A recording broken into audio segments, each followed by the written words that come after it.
దేవుని నామ స్తోత్రం కలుగును గాక. ప్రియమైన దేవుని పిల్లలారా, ఈ దినము పర్ణశాలల పండుగ 3వ దినము, 7వ నెల 15వ తారీఖు నుండి 7 దినములు యెహోవాకు పండుగను ఆచరించమని, పర్ణశాలల పండుగను ఆచరించమని దేవుడైన యెహోవా మోషే ద్వారా ఆయన ప్రజలకు బయలుపరిచారు. ఈ పండుగను 3 వంశముల వారు కూడా ఆచరించాలని దేవుడైన యెహోవా గ్రంథంలో బయలుపరిచారు, ప్రవక్తల ద్వారా మనకు బయలుపరిచారు. మనము లేఖనాలను ధ్యానం చేసుకుందాం. ఈ పండుగ ఎప్పటి నుండి చేయాలో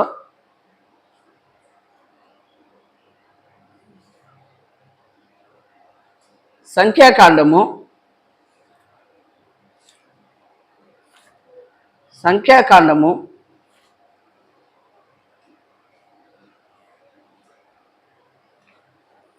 29వ అధ్యాయము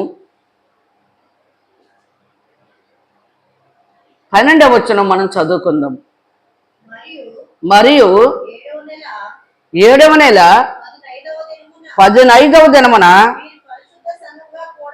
మీరు పరిశుద్ధ సంఘముగా కూడవలెను. అప్పుడు మీరు జీవనోపాధి అయిన పనులేమీ చేయకూడదు. 7 దినములు యెహోవాకు పండుగ ఆచరింపవలెను. నిత్యమైన దహన బలియు, దాని నైవేద్యమును, దాని పానార్పణమును గాక యెహోవాకు ఇంపైన సువాసన గల దహన బలిగా 13 కోడె దూడలను, 2 పొట్టేళ్లను, ఏడాది అయిన 14 గొర్రె పిల్లలను అర్పింపవలను. చాలు. కనుక అప్పుడు మొట్టమొదటి దినములలో ఇశ్రాయేలీలకు దేవుడిచ్చిన క్రమము కట్టడ పండుగను ఆచరించమన్నారు. 7వ నెల 15వ దినమును మొదలుకొని 7 దినములు పండుగను ఆచరించాలి. అయితే ప్రియమైన దేవుని బిడ్డలారా, ఇప్పుడు అప్పట్లో ఇజ్రాయేలీలకు దేవుడు ఇచ్చిన పండుగ. అయితే ఇజ్రాయేలీలు దేవుని చిత్తాన్ని నెరవేరుస్తూ, దేవుని పండుగలను ఆచరిస్తూ ఇంకా 2 వంశముల వారు ఉన్నారు. వారిని కూడా కలుపుకోవాలని దేవుని యొక్క ఉద్దేశమై ఉన్నది. వారిని కూడా కలుపుకోవాలి. ఎందుకంటే దేవుడైన యెహోవా భూమి మీద ఉన్న 3 వంశముల వారిని పుట్టించింది ఆయనే. భూమి మీద ఉన్న 3 వంశముల వారికి తండ్రి ఎవరంటే నోబాకు. నోబాకులో నుంచి వచ్చిన వారు 3 వంశముల వారు, షేము, హాము, యాపేతు అని వారు. వీరిలో షేము దేవుడి స్తుతినందునుగాక. హాము శపించబడిన వాడై కనానుకు తండ్రి. యాపేతు విశాలపరచబడ్డాడు. ప్రియమైన దేవుని బిడ్డలారా, అందరూ తండ్రిని ఆత్మతో సత్యముతో ఆరాధించాలని 3 వంశముల వారు దేవునికి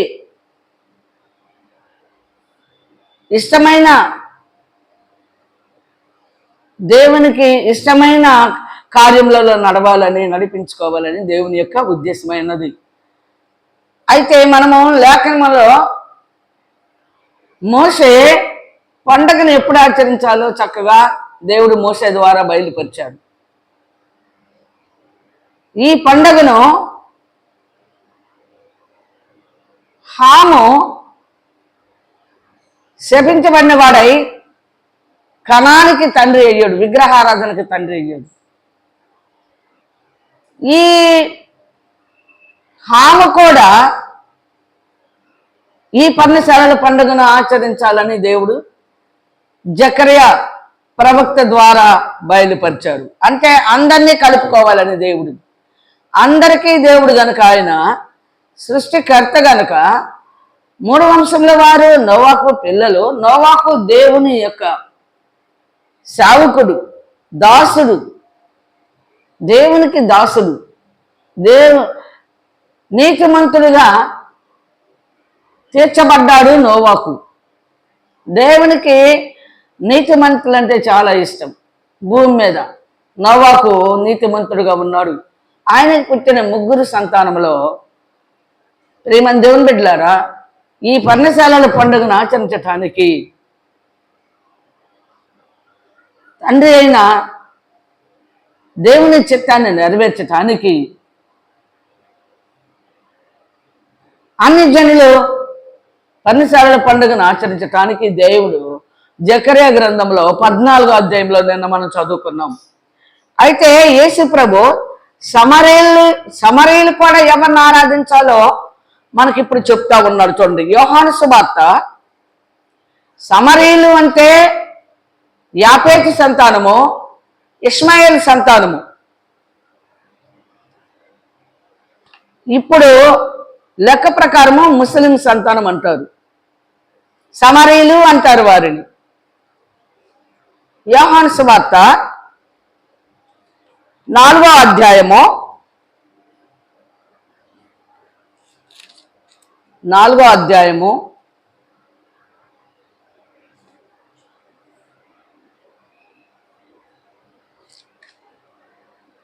21వ వచనం మనం చదువుకుందాం. సమరయులు అంటే సమరయులు యాకోబుని ఆరాధిస్తారు. ఇప్పుడున్న వాళ్ళు క్రైస్తవులు యేసు ప్రభుని ఎట్లాగా ఆరాధిస్తారో అప్పట్లో సమరయులు యాకోబుని ఆరాధిస్తారు. యాకోబు మందిరానికి వెళ్తారు. యాకోబుకి దేవుడు ఎవరు? యెహోవాయే కదా. యాకోబు పుట్టిన వారు జల్పా బిల్హా సంతానము, దాను, నప్తాలి, గాదు, ఆషేర్లు. యాకోబుకి పుట్టిన వారు జల్పా బిల్హాకు పుట్టిన వారు దాను, నప్తాలి, గాదు, ఆషేర్లు. వారికి దేవుడు యాకోబుగా చేసుకున్నారు. వాళ్ళు యాకోబుని ఆరాధిస్తున్నారు. అందుకని యేసు ప్రభు నీవు ఆరాధించేది మీకు తెలియని దాన్ని ఆరాధిస్తున్నారు, మేము మాకు తెలిసిన దాన్ని ఆరాధిస్తున్నాం. రక్షణ యూదుల్లో నుండే బయలు వెళ్ళినదని చెప్తున్నాడు. యూదుల్లో నుండే వచ్చింది రక్షణ. ఇక్కడ ఒక మాట మనం చదువుకుందాం, చూడండి. అమ్మా, ఒక కాలం వచ్చుచున్నది, ఆ కాలమందు ఈ పర్వతం మీదనైనాను యెరూషలేములోనైనాను మీరు తండ్రిని ఆరాధింపరు. నా మాట నమ్మము. మీరు మీకు తెలియని దానిని ఆరాధించువారు, మేము మాకు తెలిసిన దానిని ఆరాధించువారము. రక్షణ యూదుల్లో నుండియే కలుగుచున్నది.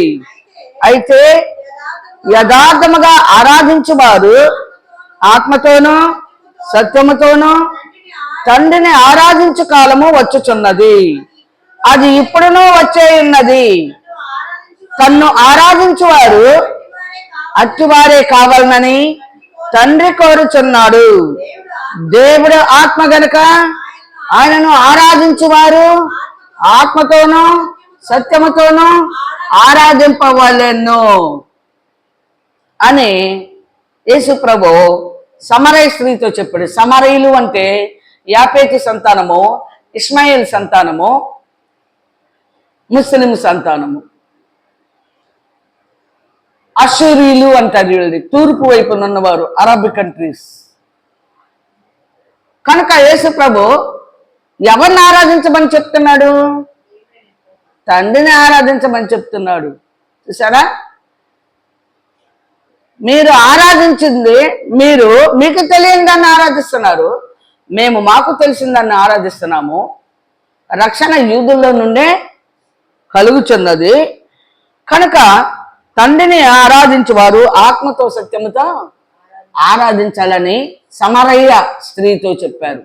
ఆమె యాకోబు బావు దగ్గరికి వెళ్ళింది. హృదయం కొండ అంటే హృదయము, బావి అంటే చర్చి. మందిరం దగ్గరికి వెళ్ళింది. నీళ్లు చేసుకోవడానికంటే వాక్యాన్ని వినటానికి వెళ్ళింది. యాకోబుని ఆరాధిస్తారు వారు. అందరిని బట్టి దేవుడిని యెహోవాని ఆరాధించాలి, ఆయన ఆత్మతో సత్యముతో ఆరాధించాలని చక్కగా యేసు ప్రభు చెప్పారు. సమరయులు కూడా ఈ పర్ణశాలల పండుగను ఆచరించాలి. దేవుడు 3 వంశముల వారికి 12 గోత్రాలు, 12 గోత్రాల్లో 3 వంశముల వారు ఉండారు. 6 గోత్రాలేమో లేవి సంతానము, 2 గోత్రాలేమో రాహేలు విగ్రహం రాహేలు తల్లిదండ్రులు విగ్రహారాధికులు. ఆ కుల జాబితం తీసుకొని బొమ్మ తీసుకొని వచ్చింది.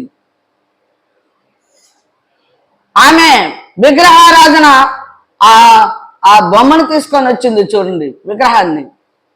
అయితే జల్పా బిల్హా సంతానము దాను, నప్తాలి, గాదు, ఆషేర్లు 12 గోత్రాలు. వీరిలోనే 3 ఉండారు ఇప్పుడు అన్ని జనులు. వీరు కాకుండా హాము సంతానము కూడా విగ్రహారాధన సంతానమే.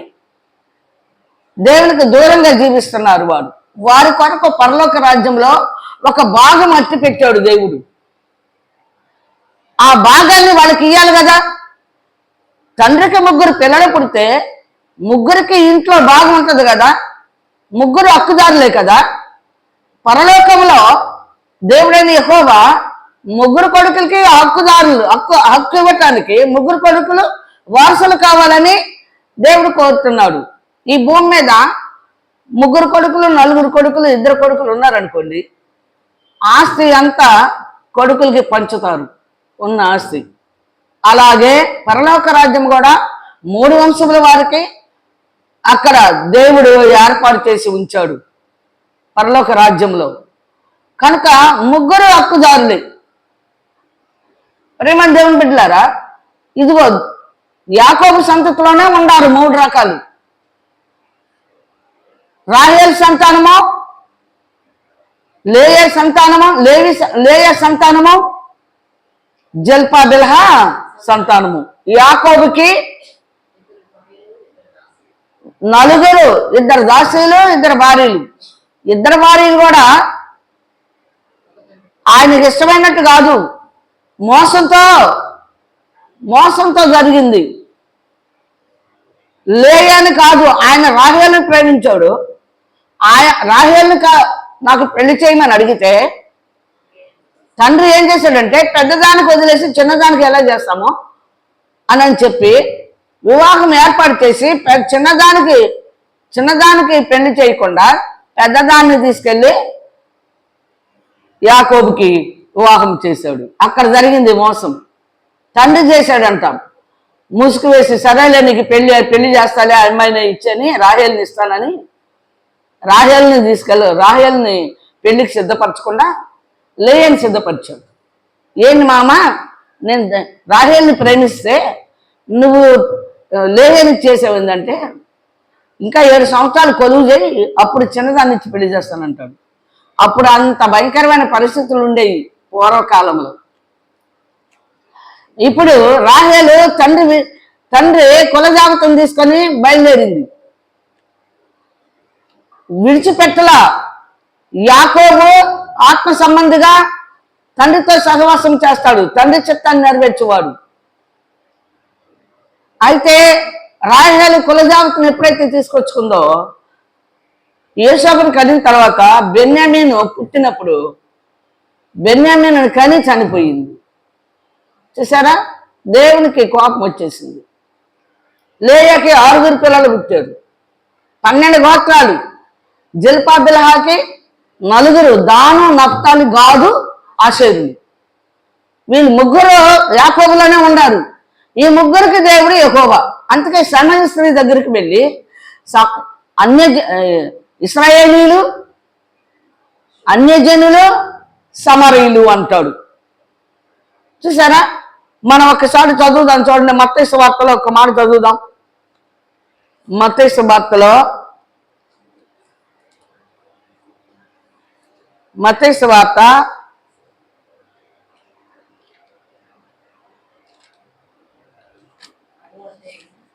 10వ అధ్యాయము 5వ వచనం మనం చదువుకుందాం. యేసు ఆ 12 మందిని పంపుచు వారిని చూచి వారికి ఆజ్ఞాపించినది ఏమనగా, మీరు అన్ని జనుల దారిలోనికి వెళ్ళకుడి. సమరయ్య ఏ పట్టణంలోనైనాను ప్రవేశింపకుడు గాని ఇశ్రాయేలు వంశములోని నశించిన గొర్రెల యొద్దకై వెళ్ళుడి. వెళ్ళుచు పరలోక రాజ్యము సమీపించి ఉన్నదని ప్రకటించుడి. ఇక్కడ ముగ్గురు ఉన్నారు సరే, అన్ని జనుల దారుల్లోకి మీరు వెళ్ళకుడి అంటే హాము సంతానములోకి, విగ్రహారాధికుల్లోకి మీరు వెళ్ళొద్దు.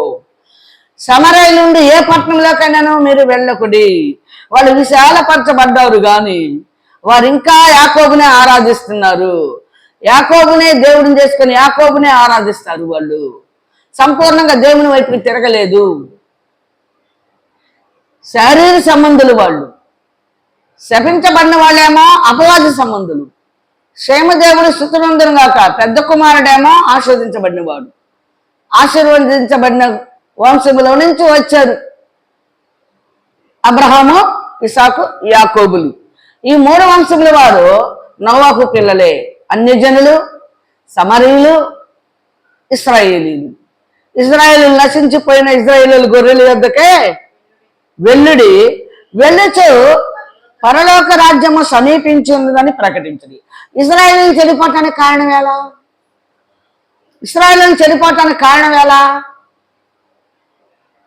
ఐగుప్తు దేశంలోకి వెళ్ళారు వీళ్ళు. కనాన్ దేశానికి కరువు వచ్చినప్పుడు ఇజ్రాయేలు 70 మంది ఐగుప్తు దేశానికి వెళ్ళి 400 సంవత్సరాలు ఐగుప్తులో ఉన్నారు. హాము సంతానములో, అన్ని జనుల దేశంలో ఉన్నారు, విగ్రహారాధన దేశంలో. అక్కడ నేర్చుకున్నారు. ప్రియమైన దేవుని బిడ్డలారా, విగ్రహారాధన కార్యాలు, దేవునికి విరోధమైన పనులన్నీ నేర్చుకొని వచ్చారు. దేవుని ప్రజలను దేవుడు ఎలా వదులుతాడు? ఇప్పుడు అనుజనులు తెలుసుకోవాలి దేవుడు ఎవరు. వాళ్ళు లేకపోతే మామూలుగా చెప్పలేము మనం. అక్కడ ఆయన ప్రజల్ని 70 మందిని ఐగుప్తు దేశానికి పంపించి ఆ ఐగుప్తు దేశంలో పంటలు విస్తారంగా పండినాయి అనమాట. ముందుగా యోసేపును పంపించాడు. యోసేపు తర్వాత 12 గోత్రాలు 70 మంది వెళ్ళారు. యోసేపు ఫరో కొనుక్కున్నాడు. ఈ ముస్లిం అంటే ఈ ఇస్మాయిలీలు తీసుకెళ్లి అమ్మారు. అన్నల దగ్గర యోసేపును కొనుక్కొని ఇస్మాయిలీలు ఐగుప్తుకి వెళ్ళి ఐగుప్తులో యోసేపును అక్కడ అమ్మారు. ఆడ అమ్మిన తర్వాత ప్రియమైన దేవుని బిడ్డలారా, అక్కడ యోసేపు వెళ్ళిన కానించి ఆ దేశము వర్ధిల్లిందంట, ఆస్వాదించబడింది విస్తారంగా. అయితే కనాన్ దేశానికి కరువు వచ్చేసింది. ఇజ్రాయేలు 70 మంది మళ్ళీ వెళ్ళారు అక్కడికి. యోసేపు ఉన్నాడు, యోసేపు మనవాడు ఉన్నాడు. అక్కడ పంటలు బాగా విస్తారంగా పండినాయి. అక్కడ అభివృద్ధి చెందింది, ఆస్వాదించబడింది. అక్కడ అంతా బాగుంది. ఐగుప్తు దేశం అని వెళ్ళారు. అక్కడికి వెళ్తే దేవుడు అక్కడికి వెళ్ళిన తర్వాత 70 మంది వెళ్తే జనాభా విస్తరించిందంట. సంతానాభివృద్ధి కలుగు చేశాడు ఇజ్రాయేలీలకి. ఐగుప్తీయుల కంటే ఇజ్రాయేలీలే ఎక్కువ మంది ఉన్నారంట.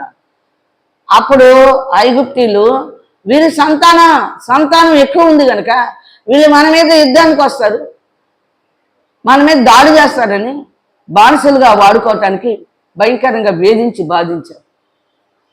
హాము సంతానము అది. నోవాకు 2వ కుమారుని సంతానము. ఇప్పుడు వాళ్ళకి వీళ్ళని పంపించకపోతే వాళ్ళకి రక్షణ లేదు. ఇజ్రాయేలీల్ని దేవుడే అక్కడ ముందుగా యోసేపును పంపించి, ప్రియమైన దేవుని బిడ్డలారా, అక్కడ 70 మందిని 12 గోత్రాల వారు 70 మందిని పంపించాడు. పంపించిన తర్వాత వారితో ఎలా మాట్లాడాలి, వాళ్ళకున్న గర్వం, అహంకారం, మదము, మత్సరము, అసూయ, ద్వేషం, పగ, అది ఆ నడుక చేసుకొని ఉన్నారు ఐగుప్తీయులు. ఎందుకంటే అపవాది సంబంధులు కాబట్టి. దురాత్మ నీతిలో నడవనీయకుండా అక్రమంగానే నడిపిస్తా ఉంది. వాళ్ళకు కూడా దేవుని రాజ్యంలో వారసులు కావాలి కనుక, వాళ్ళకు కూడా దేవుని రాజ్యంలో భాగం ఉంది కనుక, ప్రియమైన దేవుని బిడ్డలారా, ఆ భాగమును వాళ్ళకి ఇవ్వాలంటే వాళ్ళ పాపం నుండి విడుదల పొందుకోవాలి, దేవుడు ఎవరో తెలుసుకోవాలి. అందుకని తన పిల్లల్ని చాలా ప్రియమైన దేవుడు తక్కువ వారుగా అంటే పేదవారుగా గొర్రెల కాపర్లుగా తగ్గించుకునేవారుగా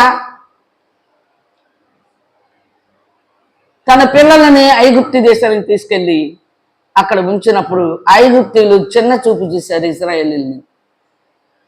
వీళ్ళ గొర్రెల కాపర్లు, వీళ్ళ సంతానం అభివృద్ధి అవుతుంది, వీళ్ళని మనం బానిసలుగా వాడుకుందాం, మన పనులన్నీ చేపించుకుందాం వీళ్ళ చేత. తన దేవుడు తన పిల్లల్ని ఎంతైనా తగ్గిస్తాడు. ఎదుటోడు రక్షణ కోసమో, ఎదుటోడు బాగోగుల కోసమో, ఎదుటోడిని రక్షించాలంటే, ఎదుటోడిని బాగుపరచాలంటే తన పిల్లల్ని నలగొడతాడు. యేసు ప్రభుని నలగొట్టి యేసు ప్రభుని సిలువకు అప్పగించినట్టు ఇశ్రాయేలుని అక్కడ బానిసలుగా దేవుడికి తెలియకుండా ఏమీ జరగదు. అక్కడ వాళ్ళని ఐగుప్తీయుల గర్వాన్ని అణచాలని, ఐగుప్తుల యొక్క ఆ పాప కార్యముల నుండి వాళ్ళు విడుదల పొందుకుంటే దేవుడు వారికి కూడా దేవుడని తెలుసుకొని రాజ్యములకు వారసులు కావాలని దేవుని యొక్క ముఖ్య ఉద్దేశమై ఉన్నది. కనుక ప్రియమైన దేవుని బిడ్డలారా, దేవుడు ఎవరిని అన్యాయం చేయడు. 3 వంశముల వారికి ఆయనే దేవుడు. 3 వంశముల వారికి పండగలు ఇచ్చాడు. 3 వంశముల వారికి విశ్రాంతి దినము, అమావాస్యలు. దేవుడు 3 వంశముల వారు అందరూ కలవాలంటాం. ఇక్కడ ఒక మాట చదువుకుందాం చూడండి. యెషయా గ్రంథము 56వ అధ్యాయంలో అన్ని జనులతో మాట్లాడుతున్నాడు దేవుడైన యెహోవా.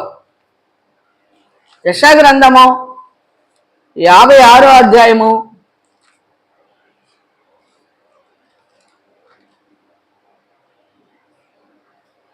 6వ వచనం మనం చదువుకుందాం. విశ్రాంతి దినమును అపవిత్రపరచకుండా ఆచరించుచు నా నిబంధనను ఆధారం చేసుకొనుచు యెహోవాకు దాసులై యెహోవా నామమును ప్రేమించుచు ఆయనకు పరిచర్య చేయవలనని ఆయన పక్షమున చేరు అన్ని జనులను నా పరిశుద్ధ పర్వతమునకు తోడుకొని వచ్చేదను. నా ప్రార్థనా మందిరములో వారిని ఆనందింపచేసేదను. నా బలిపీఠము మీద వారు అర్పించు దహన బలులను నాకు అంగీకారములగును. నా మందిరము సమస్త జనులకు ప్రార్థనా మందిరం అనబడును. కనుక ప్రియమైన దేవుని బిడ్డలారా, అన్ని జనుల్ని దేవుని వైపుకి తిప్పుకోవాలని, అన్ని జనులు దేవుణ్ణి ఆరాధించాలని, దేవుడు ఎవరో తెలుసుకోవాలని, దేవుని రాజ్యానికి వారసులు కావాలని తన ప్రజల్నే తక్కువ చేసుకొని తన ప్రజలు ద్వారా ప్రియమైన దేవుని బిడ్డలారా అన్ని జనులకు దేవుడు ఎవరో తెలుసుకోవాలని, యెహోవా నేనే యెహోవాను, నేనే దేవుడిని, నేను యెహోవాను, ఇశ్రాయేలీయుల దేవుడే దేవుడు అని అనిపించటానికి ఐగుప్తు దేశమునకు 12 గోత్రాల వారిని పంపించాడు. 70 మంది పంపిస్తే 40 లక్షల దగ్గర 40 లక్షల మంది అయ్యారంట 400 సంవత్సరాలకి. చూసారా? అక్కడ వారు ఎప్పుడైతే తక్కువ చూపు చూసి వీళ్ళు పొరుగు దేశస్తులు, వీళ్ళు మనం ఇష్టం వచ్చినట్టు వాడుకుందాం, వీళ్ళు సంతానం కలిగి ఉన్నారు, మన మీద దాడి చేస్తారు, మన మీద యుద్ధం చేస్తారు, కనుక వీరిని బానిసలుగా వాడుకొని వీళ్ళని కొట్టి పనులు చేయించుకొని వీళ్ళని బానిసలుగా వాడుకోవాలనే ఆలోచన వాడికి వచ్చింది. అప్పుడు దేవుడికి మొరపెట్టారు వీళ్ళు. చూసారా? విశ్రాంతి దినమును మీరు అపవిత్రపరచకుండా విశ్రాంతి దినాన్ని ఏం చేయమన్నాడు? నా నిబంధన ఆధారం చేసుకొనుచు యెహోవాకు దాసులై యెహోవా నామమును ప్రేమించుచు ఆయన పరిచర్య చేయవలనని ఆయన పక్షము చేరు అన్యులను నా పరిశుద్ధ పర్వతమునకు తోడుకొని వచ్చేదను. నా ప్రార్థనా మందిరంలో వారిని ఆనందింపజేసేదను. నా బలిపీఠం మీద వారు అర్పించి దహన బలులను నాకు అంగీకారములగును. నా మందిరము సమస్త జనులకు ప్రార్థనా మందిరము. 3 వంశముల వారికి ప్రార్థనా మందిరము. 3 వంశముల వారికి దేవుడు యెహోవా. 3 వంశముల వారికి పర్ణశాలల పండుగ ఇచ్చాడు. చూసానా? ఐగుప్తీయులు పర్ణశాలల పండుగ రాకపోతే ఏం చేస్తాడంట? ఆయన ఏర్పాటు చేసిన చెగులతో మొత్తుతాడంట. ఆశీర్వాదం లేదంట, వర్షం కురిపించడంట. ఎంత ప్రేమ ఉందండి 3 వంశాల వారి మీద దేవునికి. ఏ ఒక్కరిని వదిలిపెట్టడు దేవుడు. ముగ్గురిని రాజ్యానికి వారసులు చేయాలని ఆలోచన. ఇక్కడ 56వ అధ్యాయంలో 5వ వచనం చదువుకుందాం. నా ఇంటను నా ప్రాకారములలోను ఒక భాగమును వారికి ఇచ్చేదను అంటున్నాడు. అన్ని జనుల కంట ఆయన ఇంటిలో ఆయన ప్రాకారంలో ఒక భాగం ఇస్తాడంట. కొడుకులు కూతుళ్ళని అనిపించుకుంట కంటే శ్రేష్టమైన పేరు వారికి పెట్టుచున్నాను. చూసారా, కొడుకులు కూతుళ్ళంటే స్వాస్థ్యం. దాసులని పేరు పెడతాడంట. దేవునికి దాసులు అని పెట్టుకుంటాడంట పేరు. అన్ని జనులకు రాజ్యం ఉంది, అన్ని జనులు రాజ్యానికి స్వతంత్రించుకోవాలి. అయితే వారి యొక్క పాపాన్ని విడిచిపెట్టాలి. అయితే వారు గర్వం, అహంకారం, మదం, మత్సరం, అసూయ, ద్వేషం, పగ 7 అంటే దురాత్మ శక్తులు నడికట్టు వేసుకొని ఉండారంట. 7 దురాత్మ శక్తులు ఉంటాయంట వాళ్ళలో. వాటన్నిటిని విడిచిపెట్టేసి వాటన్నిటి నుండి విడుదల పొందుకొని అప్పుడు దేవుని నామాన్ని స్మరించాలి, దేవుని సన్నిధికి రావాలి. నా మందిరము సమస్త జనులకు ప్రార్థనా మందిరం అనబడిందని చెప్తున్నాడు. కనుక ఈ పర్ణశాలల పండుగ 3 వంశముల వారు చేయాలి. ఈ పర్ణశాలల పండుగ 3 వంశముల వారు ఆయన మందిరానికి రావాలి. నా ప్రార్థనా మందిరంలో వారిని ఆనందింపచేస్తాను అన్నాడు. మరి ప్రేమ దేవునికి స్వార్థమేది? ఆయన అందుకే నేను పరిశుద్ధుని కనుక మీరు కూడా పరిశుద్ధులైండు, నేను నీతిమంతుని కనుక మీరు కూడా నీతిమంతులుగా ఉండాలి. నేను తప్ప వేరొక దేవుడు మీకు ఉండకూడదు. 10 ఆజ్ఞలు ఒక ఆజ్ఞ చదువుకుందాం చూడండి. 20 నిర్గమకాండం 20వ అధ్యాయంలో ఏం చెప్పాడు? ఇక ఆ మాట తప్పితే 2వ మాటకు వెళ్ళకూడదు. మనం కోట్లు ఇచ్చినా కూడా మనం ఆ మార్గాల్లోకి వెళ్ళకూడదు. దేవుడు నిర్గమకాండము 20వ అధ్యాయము 1వ వచనం మనం చదువుకుందాం. దేవుడు ఈ ఆజ్ఞలన్నీ వివరించి చెప్పాను. నీ దేవుడినైనా యెహోవాను నేనే దాసుల గృహమైన ఐగుప్తు దేశములో నుండి నిన్ను వెలుపలికి రప్పించి తిని నేను తప్ప వేరొక దేవుడు నీకు ఉండకూడదు. పైన ఆకాశం అందే గాని కింద భూమి అందే గాని భూమి కింద నీళ్ళు అందే గాని ఉండు దేని రూపమునైనను విగ్రహమునైనను నీవు చేసుకొనకూడదు. వాటికి సాగిల పడకూడదు, వాటిని పూజింపకూడదు. ఏలైనగా నీ దేవుడినైనా యెహోవానగు నేను రోషము గల దేవుడును. చాలు, రోషం కలిగిన దేవుడు. పిచ్చి వాళ్ళందరూ ఎగతాళిగా మాట్లాడుకుంటారు. పిచ్చివాళ్ళు, సర్ప సంతానము ఎగతాళిగా మాట్లాడుకుంటారు దేవుని మాటలు. దేవుడు ఎవరో తెలుసుకోలేరు, దేవుని నీతి ఏంటో తెలీదు. గర్వం, అహంకారం, మదం, మత్సరం, అసూయ, ద్వేషం, పగ ఇవన్నీ ధరించుకొని అపవాది సంబంధులుగా యెహోవాని ఇష్టమైన మాటలు మాట్లాడుతున్నారు. వారికి మనసుకు నచ్చినట్టు మాట్లాడతారు. తీర్పులో నిలబడినప్పుడు ఉంటుంది నీకు. నీ నోటి మాటలే నీకు తీర్పు తీరుస్తుంది. యెహోవా అంటే ఎవరు? యెహోవా అంటే ఎవరు? రోషం కలిగిన దేవుడు. తెలుసుకో ప్రేమ దేవుని బిడ్డలారా, రోషం కలిగిన దేవుడు మన దేవుడు. తండ్రుల దోషం 3-4 తరాలు పిల్లల మీద పంపిస్తాడు. తండ్రిలో చూసారా, ఆయన ఆజ్ఞ ప్రకారం ఎవరైతే నడుస్తారో వారు 1000 తరాలు ఆశీర్వాదం ఉంటుందంట వాళ్ళకి. కనుక పర్ణశాలల పండుగ దేవుడైన యెహోవా ఆయన పిల్లల కొరకు 3 వంశముల వరకు ఇచ్చి ఉన్నారు. ఒక ఇశ్రాయేలీలకే కాదు, 3 వంశముల వారికి దేవుడు ఈ పండుగను అనుగ్రహించి ఉన్నారు. మరి ఒక లేఖన భాగంలో మనం చదువుకుందాం, చూద్దాం.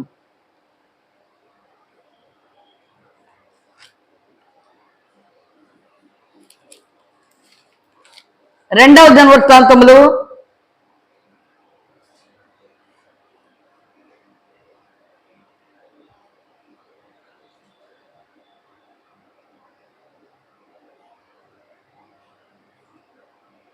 5వ అధ్యాయము 2వ వచనం మనం చదువుకుందాం. తరువాత యెహోవా నిబంధన మందసమును సియోనాను దావీదుపురము నుండి తీసుకొని వచ్చుటకై సొలొమోను ఇశ్రాయేలీల పెద్దలను ఇశ్రాయేలు వంశములకు అధికారులకు గోత్రముల పెద్దలందరినీ యెరూషలేమునందు సమకూర్చెను. 7వ నెలను పండుగ జరుగు కాలమున ఇశ్రాయేలీలందరూ రాజు నద్దకు వచ్చిరి. చాలే ప్రియమైన దేవుని బిడ్డలారా, 7వ నెలను పండుగ జరుగు కాలమున ఇశ్రాయేలీలందరూ రాజు నద్దకు వచ్చిరి. ఇక్కడ సొలొమోను పండుగ జరిగిస్తున్నారు. చూసారా, 7వ నెలలో జరిగే పండుగ ఇదే. పర్ణశాలలా పండుగ జరుగుతుంది. యెజ్రాలో ఒక్క మాట మనం చదువుకుందాం చూడండి. యెజ్రా గ్రంథంలో 3వ అధ్యాయంలో మనం ఒక మాట చదువుకుందాం.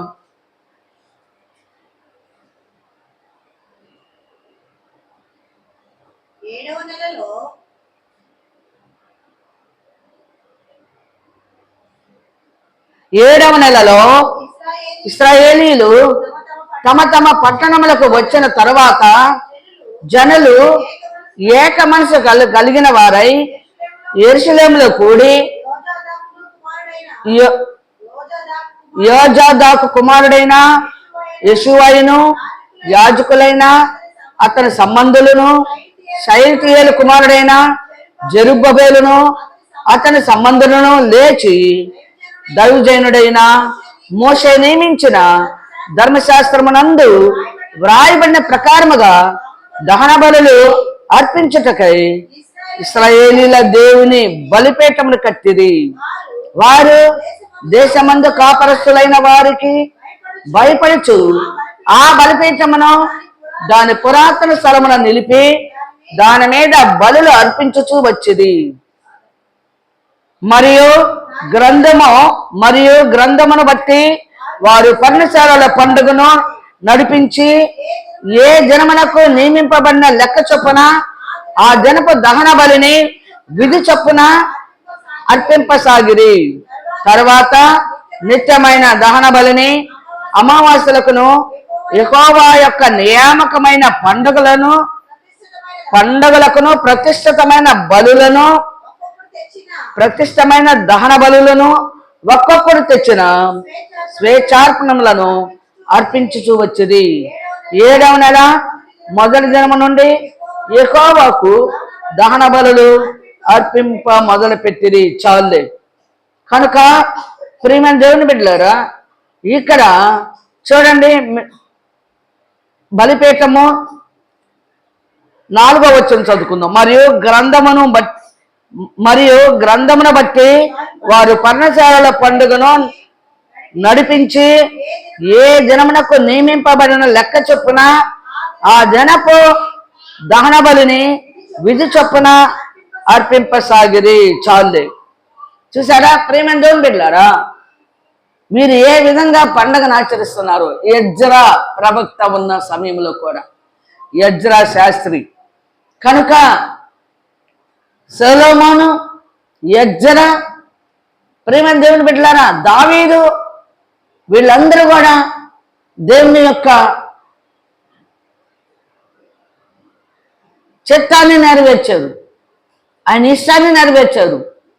ఆత్మ సంబంధమైన ఆయన పిల్లలైన వారికి, ఆయన ఏర్పాట్లో ఉన్న వారి కొరకు ఏర్పాటు చేసిన పర్ణశాలల పండుగ అందరికీ, పర్ణశాలల పండుగ అందరికీ ఇచ్చాడు. కానీ ఏర్పాట్లో ఉన్నవారు ఈ పండుగను ఆచరిస్తారు. దేవుని ఏర్పాట్లో ఉన్నవారు ఆత్మ సంబంధులే ఈ పండుగను ఆచరించేది. లోకములో చాలా కుటుంబాలు ఉన్నాయి, కానీ అన్ని కుటుంబాల వారు ఈ పండుగను ఆచరించట్లేదు. అన్ని జనులు ఆచరించాల్సిందే. సమరయులు తండ్రిని ఆత్మతో సత్యంతో ఆరాధించి పండుగను ఆచరించాల్సిందే. యెజ్రా చెప్పినట్లుగా ధర్మశాస్త్ర గ్రంథంలో రాయబడిన ప్రకారము పర్ణశాలల పండుగను ఆచరించాలని ప్రియమైన దేవుని బిడ్డలారు, 3 వంశముల వారు, 4 దిక్కుల వారు కూడా ఈ పండుగను ఆచరించాలి, పర్ణశాలల పండుగను ఆచరించాలని దేవుడైన యెహోవా మరి ఆయన ఏర్పాట్లో ఉన్న బిడ్డలందరూ కూడా మూడు వంశంలో వారికి చెప్పాడు కానీ అందరూ అర్హులే. కానీ ప్రేమని దేవుని బిడ్డలారా, అందరు ఏర్పాట్లో లేరు.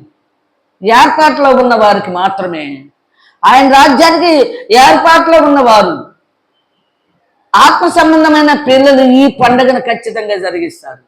లోక సంబంధులు, శరీర సంబంధులు, అపవాద సంబంధులు ఈ పండుగను తెలియదు వారికి. అసలు పర్ణశాలల పండుగ ఉన్నదన్న సంగతే తెలీదు. కనుక ఇప్పుడు మనము ఈ పండుగను ఎందుకు ఆచరిస్తున్నాము? దేవుడైన యెహోవా మోషే ద్వారా ఏర్పాట్లో ఉన్న బిడ్డలు, భూమి మీద సమస్త కుటుంబాల్లో ఏర్పాట్లో ఉన్న వాళ్ళు ఉన్నారు. అందుకే ఏర్పాట్లో ఉన్న వాళ్ళని సమకూర్చుకుంటున్నాను అన్నాడు. మత్తయి సువార్తలో చూడండి, మత్తయి సువార్త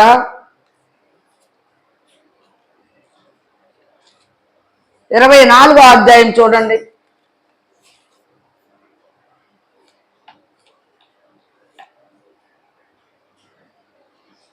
మరియు 24వ అధ్యాయము 31వ వచనం మనం చదువుకుందాం. మరియు ఆయన గొప్ప బోరతో తన దూతలను పంపును, వారు ఆకాశం యొక్క ఈ చివర నుండి ఆ చివర వరకు నలుదిక్కుల నుండి ఆయన ఏర్పరచుకొనిన వారిని పోగు చేతురు. చూసారా? ఆయన ఏర్పరచుకొనిన వారిని పోగు చేస్తారు. అందరూ కాదు, ఆయన ఏర్పాటు చేసుకున్న వారు మాత్రమే ఆత్మ సంబంధులు. వారు మాత్రమే పోగై పర్ణశాలలు పండుగను ఆచరిస్తారు. పస్కా పండుగ, వారముల పండుగ, పర్ణశాలల పండుగ, విశ్రాంతి దినము.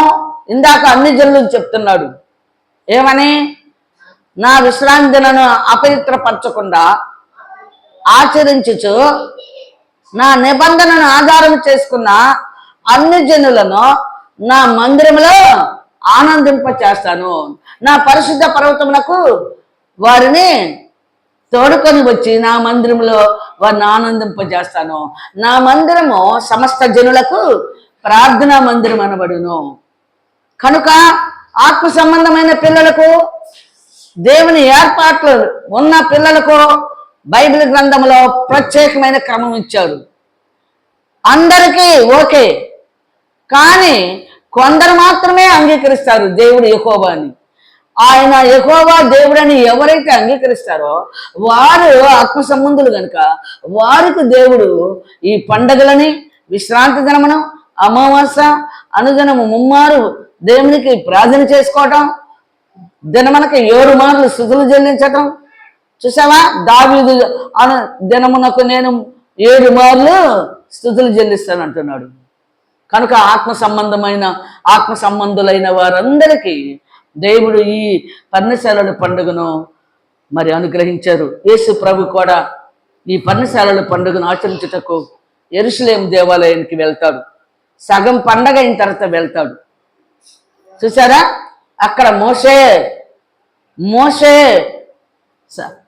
పరిసయ్యులతోటి, శాస్త్రులతో మాట్లాడుతున్నారు. మోషే మీకు ధర్మశాస్త్రం ఇయ్యలేదా? అయితే ఈ ధర్మశాస్త్రాన్ని మీలో ఎవరు ఆచరింపరు. ధర్మశాస్త్రంలో ఉన్న క్రమం అంట వాళ్ళు ఆచరించట్లేదు అంట చెప్తాడు. కనుక ప్రేమ దేవుని బిడ్డలారా, నీవు నేను మనందరం కూడా పర్ణశాలల పండుగను ఆచరించినట్లయితే తండ్రి చిత్తాన్ని మనం నెరవేర్చిన వారం అవుతాం. తండ్రి బిడ్డలుగా మనం అంగీకరించబడతాం. ఏర్పాట్లో ఉన్న వారిలో మనల్ని కూడా దేవుడు మనం ఏర్పాట్లో ఉన్న వారిలో మనల్ని దేవుడు కలుపుకుంటాడు. చూసారా? పరిశుద్ధుల గుంపులో మనల్ని చేర్చుకుంటాడు. పుస్తకపు చుట్టలో మన పేరు వ్రాయబడి ఉంటుంది. నిత్య జీవమునకు మనల్ని వాసన చేయటానికి ప్రత్యేకంగా ఏర్పాట్లో ఉన్న వారికి, ఆత్మ సంబంధులకి దేవుడు ఈ పండుగలను ఇచ్చాడు. అందరికీ తెలీదు, శరీర సంబంధులకు తెలీదు, అపవాది సంబంధులకు తెలీదు. బైబిల్లో, ధర్మశాస్త్రంలో ఈ పండుగ ఉంది. ప్రవక్తలందరూ ఈ పండుగలను ఆచరించారు. యేసు ప్రభు కూడా మరి కొత్త నిబంధనలో యేసు ప్రభు కూడా ఈ పండుగను ఆచరించాడు అన్న సంగతే తెలియదు. కనుక ఆత్మ సంబంధులా, శరీర సంబంధులకి ఈ పండుగలతో సంబంధం లేదు. అపవాది సంబంధులకు అసలు లేదు. ఈ ముగ్గురు కూడా దేవుని యొక్క మరి సన్నిధిలో చేరి ఈ దేవుడు దేవుడు ఆత్మ సంబంధులకి సిద్ధపరిచిన ఈ పండుగల్ని ఆచరించినట్లయితే దేవుని తన ప్రజల్లో పేరు వ్రాయబడుతుంది, తన మందలో చేర్చుకుంటాడు దేవుడు. కనుక నీవు నేను మనందరం కూడా ప్రియమైన దేవుని పిల్లలరా, పర్ణశాలల పండుగ 3వ దినం ఇది. మనమందరం కూడా దేవుని పిల్లడం కనుక మరి అన్ని జనులు, అశూరీయులు, సమరీయులు, అన్ని జనులు యేసు ప్రభు చెప్పినట్లు అన్ని జనులు, సమరీయులు, ఇశ్రాయేలీయులు 3 వంశముల వారై చూసావా భూమి మీద ఆశీర్వదించబడాలని దేవుడు యెహోవా చెప్పినట్లుగా యెషయా ప్రవక్త ద్వారా మనమందరం ఆశీర్వదించబడాలని దేవుడి ఆయన విధులు, కట్టడలు, ఆజ్ఞలు మనకి ఇచ్చి ఉన్నారు. కనుక మనకు పండుగలు 4 పండుగలు వస్తాయి. కొత్త నిబంధనకి వెళ్తే ఆలయ ప్రతిష్ఠిత పండుగ కూడా ఉంది. ఈ పండుగలన్నీ మనం ఆచరించినట్లయితే మనం దేవుని బిడ్డలుగా అంగీకరించబడి నిత్య జీవనకు వారసులగినట్లుగా సిద్ధపడదాం. అనేక మందిని సిద్ధపరచుకుందాం. దేవుడు తన వాక్యము దీవించునుగాక. ఆమేన్, ఆమేన్.